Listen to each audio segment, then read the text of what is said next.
Linto, c'est un assistant personnel qui est finalement un peu l'équivalent d'un Google Home ou un Alexa d'Amazon. Sauf que la grande différence, c'est qu'avec Linto, tout est open source. Le code, les algorithmes et même l'hardware. Et donc finalement, ça permet d'avoir un assistant personnel complètement indépendant de Google, d'Amazon, de Facebook. Et donc le sujet du respect de la vie privée, nous on pense que c'est un sujet qui est tout à fait essentiel. Et il y a de plus en plus en fait de monde qui se sent concerné par ce sujet-là. Donc il faut une réponse parce que on ne peut pas laisser le champ libre uniquement à Google et Amazon. Et donc nous, la façon de répondre à ça, c'est de bosser avec une communauté mondiale. Nous, on a pris le leadership de cette communauté mondiale qui s'appelle Kaldi sur la partie francophone. Et on a mis toute notre intelligence dans ce petit assistant personnel qui s'appelle Linto.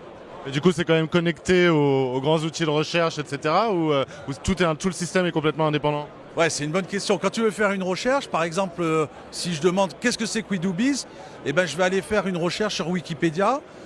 Si j'ai besoin d'un trajet pour savoir combien de temps je vais mettre pour aller ce soir à la soirée de Dominique Piotet, je ne vais pas aller chercher sur Waze, mais je vais aller chercher sur OpenStreetMap.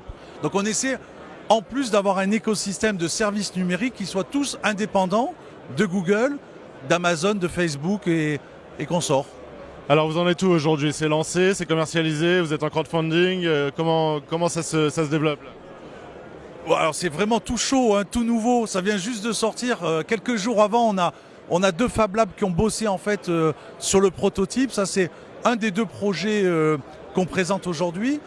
On est sur plusieurs programmes d'open innovation avec des grands corporates, parce que le métier de l'Inagora, c'est quand même plutôt de fournir du logiciel libre pour les grands comptes.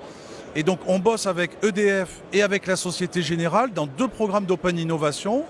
Et pour eux, on a deux cas d'usage différents en fait de Linto, et on est en train de bosser avec leurs équipes d'engineering pour trouver les cas d'usage pertinents pour Linto. Donc avec EDF par exemple, on a le Linto qui te sert de pilotage de ta salle de réunion, qui te monte ta vidéoconférence. C'est toujours ennuyant de monter une vidéoconférence. À la fin de ta réunion, il te fait un résumé automatique. Bref, l'idée c'est d'augmenter la productivité en entreprise grâce à cet assistant personnel. Donc vous êtes complètement en architecture ouverte, vous êtes open source, vous créez le produit avec les grands groupes. C'est comme ça qu'on monte une start-up aujourd'hui? En tout cas, ma conviction c'est qu'il faut absolument casser les règles du jeu face aux géants de l'Internet.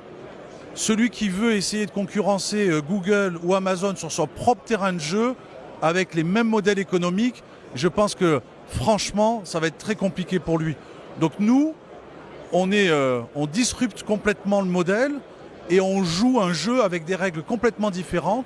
C'est pour ça qu'on fait de l'open source, on diffuse tout, on partage tout. Et finalement, on se dit qu'entre nos clients, entre la multitude, entre les développeurs et nous, on arrivera certainement à faire quelque chose qui est pas mal et qui peut rivaliser, peut-être pas sur tout le spectre en fait d'un Google ou d'un Amazon, mais sur un certain nombre de niches. Et là-dessus, on peut être très bon. T'as gagné combien à Las Vegas? Pour l'instant, j'en suis à moins 230. Mais il ne faut pas le dire à mon épouse.